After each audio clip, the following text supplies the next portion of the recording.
Greetings. Welcome to another installment of Bible Talk. Today we're in Genesis chapter 49 as we continue the account of Joseph. And we're also today combining the Monday weekly pastoral prayer with the Bible Talk for the first time.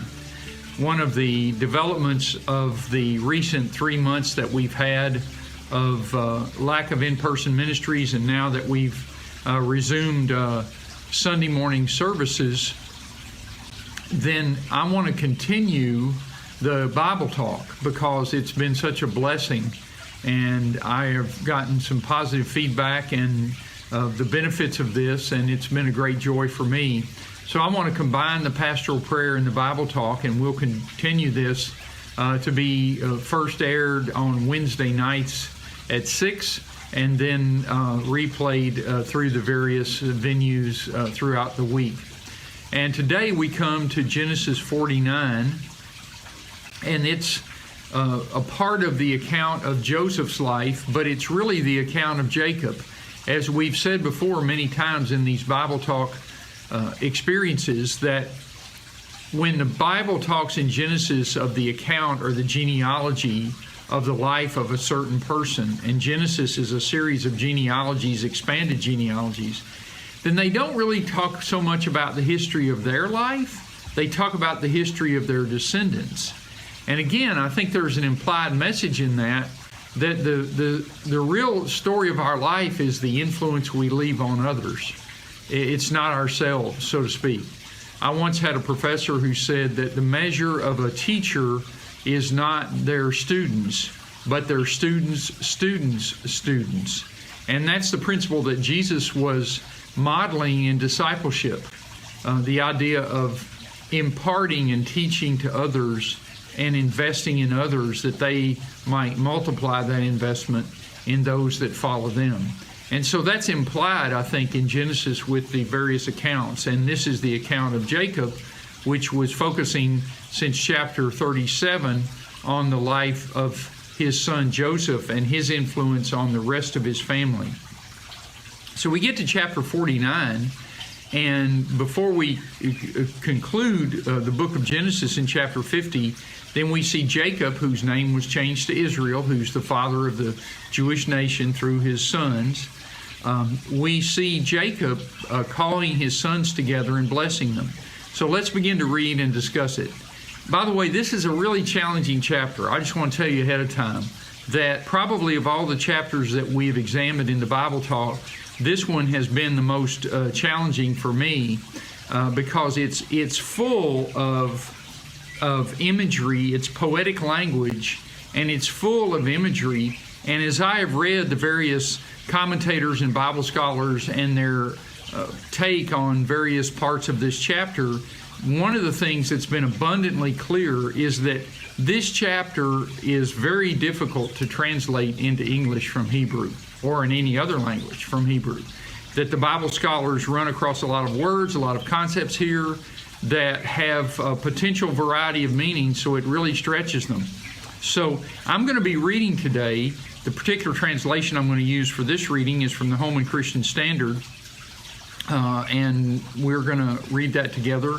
And you can follow along in your particular Bible, and maybe you'll see some of the nuances of the translation as you follow in different even English versions.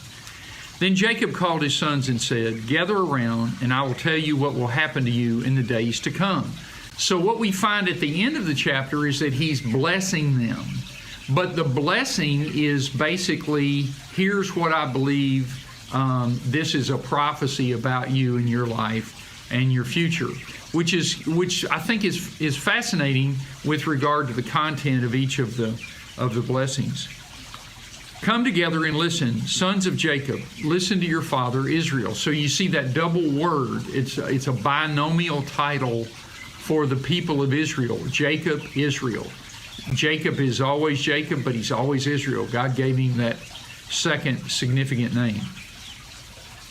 Verse 3, "Reuben, you are my firstborn, my strength, and the first fruits of my virility, excelling in prominence, excelling in power." In other words, you're the firstborn, so you're the one that's due most of the inheritance. You are the firstborn child and the one excelling or should excel. However, notice the contrast. Turbulent as water, you will no longer excel. In other words, like a wild stream out of control. Because you got into your father's bed and you defiled it. He got into my bed. So I think we see back earlier in Genesis in the account of Jacob where Reuben had relations with one of his father's concubine wives.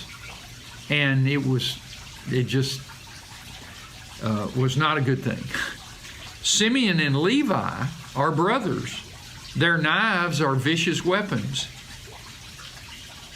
May I never enter their council, may I never join their assembly, for in their anger they kill men, and on a whim they hamstring oxen. Their anger is cursed, for it is strong, and their fury, for it is cruel. I will disperse them throughout Jacob, and scatter them throughout Israel. So again, Simeon and Levi, they were the two sons of Jacob that were involved in their sister Dinah was raped by Shechem, one of the Canaanite peoples of the land there, the city of Shechem, when they entered Israel and in the Promised Land. And so, bottom line is the brothers, but especially led by Simeon and Levi, deceived the Shechemites and circumcised them, and in their weakness they went through and slaughtered all the Shechemites. And the concern for Jacob was that their revenge had put him in a precarious position and not being able to defend himself against all the people of the land. And it says in the end that I will disperse them throughout Jacob and scatter them throughout Israel. So the interesting thing is Levi, who was the ancestor of all the priests that were to come, they weren't given a division of land. They were given certain cities in which they could live. But they weren't given a division of land like the other tribes. Furthermore, Simeon was given land within the confines of the distribution of land to Judah. But ultimately, Simeon and their land was absorbed into the tribe of Judah. So, again, they didn't get land. Judah, which is a word that is a word play on praise. Judah, your brothers will praise you. And that first line in verse 8, there's a word play there in the Hebrew that's phenomenal because the word praise and the words of Judah are so similar. Your hand will be on the necks of your enemies. Your father's sons will bow down to you. Now, keep in mind, Judah was not, he was not the most righteous person all his life. And you read back in 38 how he was very unrighteous, chapter 38 of Genesis.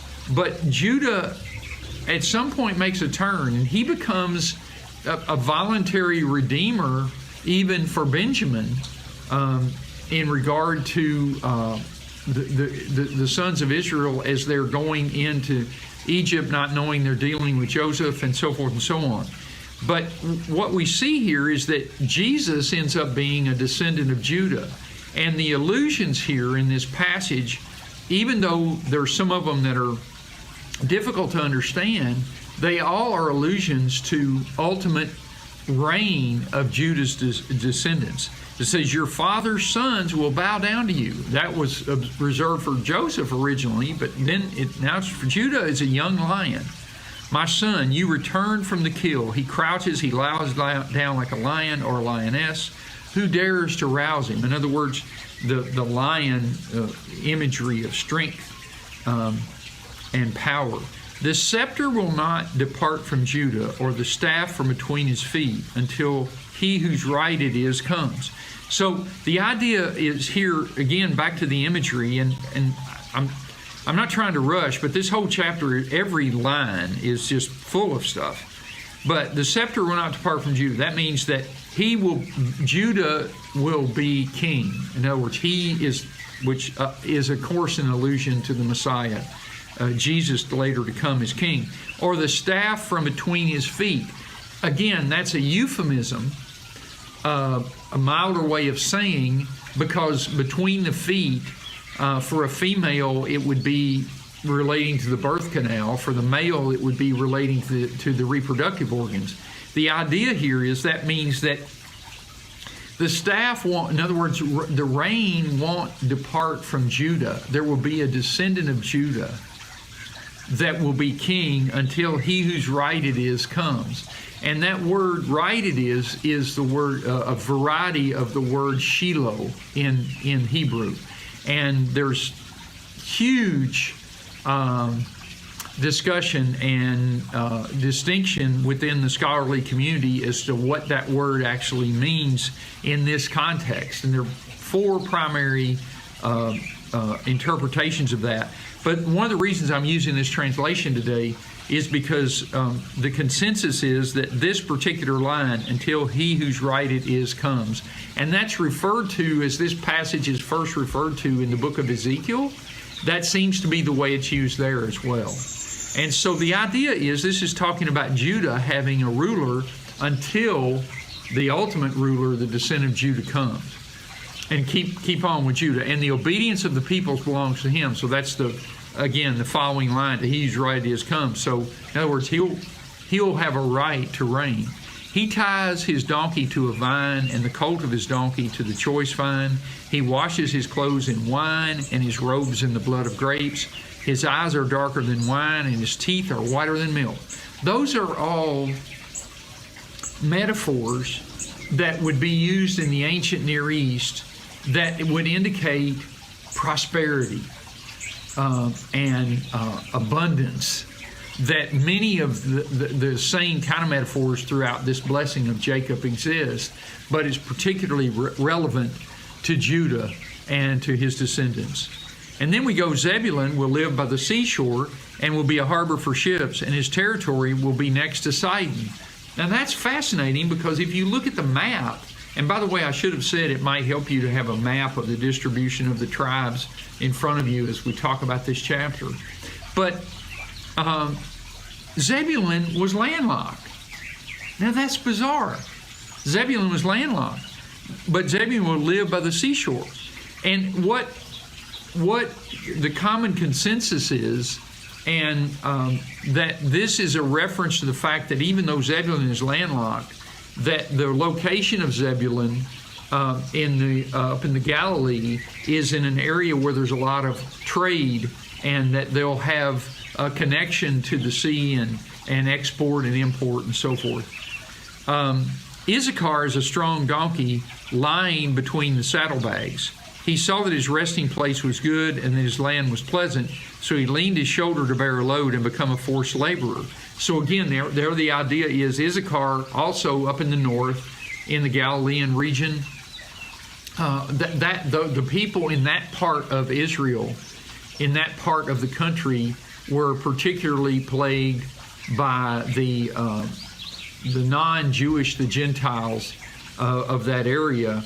And so and even if you have the northern kingdom later of Israel, where they were dominated by Gentiles. Dan will judge his people. As one of the tribes of Israel, he will be a snake by the road, a viper beside the path that bites the horse's heels so that its rider falls backward. Dan ends up relocating to the north, become an isolated tribe, smaller tribe, but they pack a powerful punch, as the metaphors use here. And this is, I wait for your salvation, Lord, which is an interlude, a prayer by Jacob, because it goes on to say Gad will be attacked by raiders, but he will attack their heels. See, the kind of interspersed between Dan and Gad is this prayer, because they both are in a precarious position in terms of their location as being vulnerable to attacks by foreigners. And so Jacob inserts a prayer for them. Asher's food will be rich, and he will produce royal delicacies. Asher on the coast, there was a sense that he will dip his foot in oil is one of the Deuteronomic references to Asher. The idea of olive oil there, in other words, a rich agricultural region.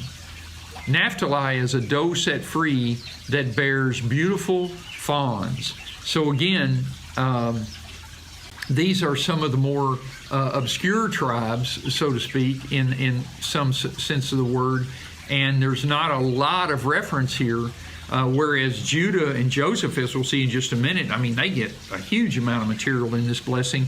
This is the idea here, though, is one of Naphtali having a blessing. Joseph is a fruitful vine beside a spring. Its branches climb over the wall. The archers attacked him, shot at him, and were hostile toward him. So you start out with Joseph being fruitful, he's blessed. Well, but then the archers shoot at him.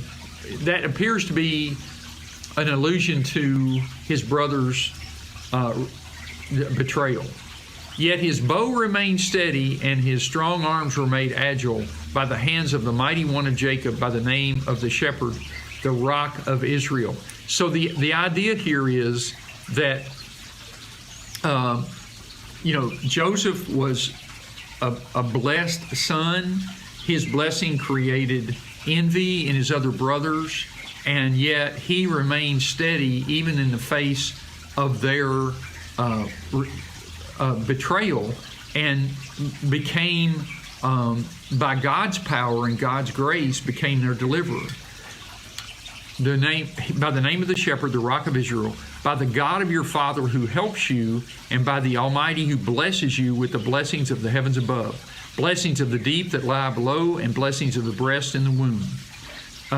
Again, blessing of deep that lies below, heavens above, and the deep that lies below.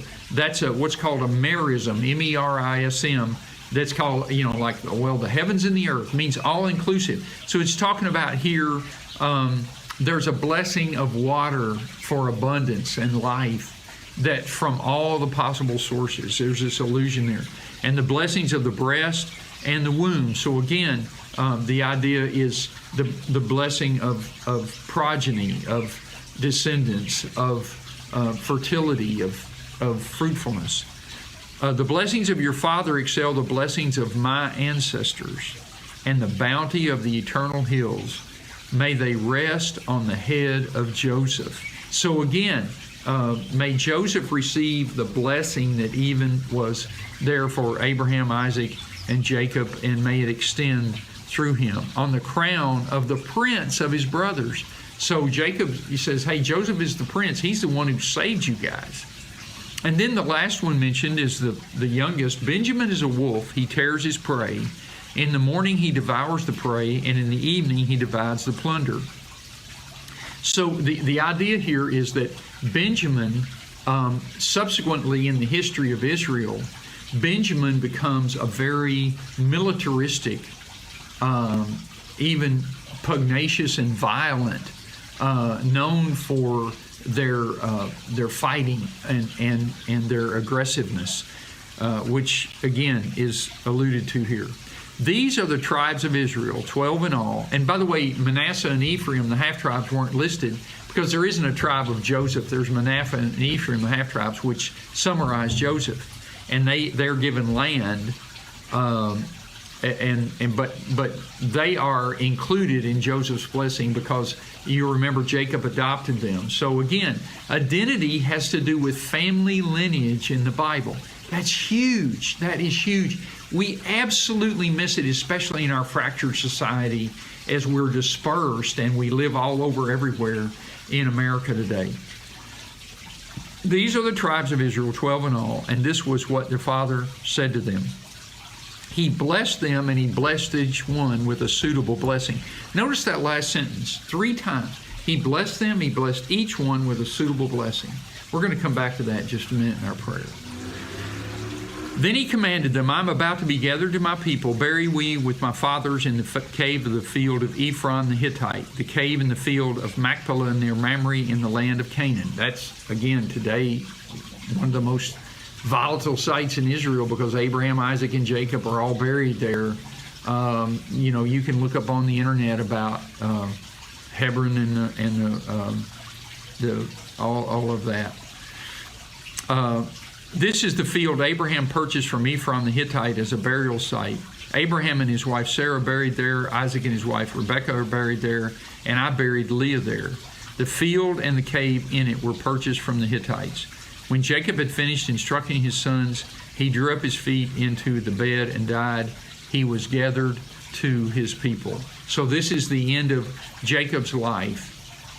And the last thing he does is bless his sons and his children. Now, what I'd like to do, and we've covered a lot of territory in a short time, but I just want to close with a prayer and go back to that verse 28. What we saw in chapter 48 and 49 was the power of blessing one's descendants. Now, understand the blessings, some of these blessings, the prophecies, as it were, as a blessing, it's kind of like speaking a word over somebody. Like for Reuben, Simeon, and Levi, it was like, okay, you guys, you forfeited some of your blessing by your behavior. I remember, telling our children and telling young people, your decisions when you're young are like compounded interest. If you invest just a little bit of money when you're young, you leave it there for 30, 40 years, compounded interest, what is a very little bit at the beginning becomes a whole lot at the end. And that's the reason young people are commanded to obey their parents, and their parents are supposed to be wise in giving them advice, is because they need to make decisions that are going to pay dividends down the line of blessing. But there are others that are given blessings and prophecies of fruitfulness and prosperity. But it's important for us to speak words of blessing over our children and encourage them. So, Lord, I want to pray today as Jacob blessed his children. He blessed them, and he blessed each one with a suitable blessing. I want to pray that not only would we receive your blessing through Jesus and the blessing of Jesus come to us through faith, but that we would pass the blessing on to our descendants. Let us take a lesson, Father, of the power of blessing. In Jesus' name, amen. God bless you. Great to be with you. And we look forward to Genesis 50 in the future. God bless you.